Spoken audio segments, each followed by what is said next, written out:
Hi hello বন্ধুরা, আশা করছি তোমরা সকলে ভালো আছো। আমিও ভালো আছি। এই দিন সন্ধেবেলায় আমি আমার ছোটু রাজা আর ও মিলে চলে গেছিলাম স্পেন্সারে। কৌশল্যাতে আমাদের স্পেন্সার আছে খড়গপুরের এখানে।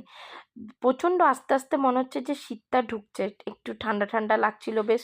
ওই জন্য ছেলেকে টুপি পরিয়েছিলাম, চশমাও পরিয়েছিলাম। ভয় লাগে, হঠাৎ করে ওয়েদারটা চেঞ্জ হচ্ছে তো ফট করে ঠান্ডা টান্ডা লেগে যায়। দেখো, তোমাদের সাথে কথা বলতে বলতে আমি ঠিক কৌশল্যা মোড়ের সামনে খড়গপুরে চলে এসেছি। এবার একটু পরে এই যে স্পেন্সারে ঢুকবো।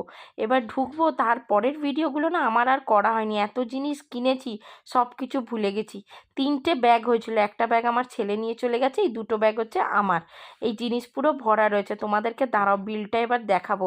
বিলটা অনেকটা বড় হয়ে গেছে। ভেবেছিলাম যে তোমাদের সাথে শেয়ার করব ওখানকার জিনিস। এবার বুঝতেই পারছো, প্রথম প্রথম ভিডিও বানাচ্ছি তো এত জিনিস কিনতে গিয়ে ভিডিও করতেই ভুলে গেছি। দেখেছো কত বড় লিস্টটা? বন্ধুরা, যারা এখনও অবধি আমার চ্যানেলটিকে লাইক আর সাবস্ক্রাইব করোনি তারা কিন্তু অবশ্যই লাইক করো, কমেন্ট করো, আর কেমন আমার ভিডিওগুলো লাগছে একটু জানিও। দেখো কত বড় বিল আমি বানিয়েছি। বাই, অল অফ ইউ, ভালো থেকো।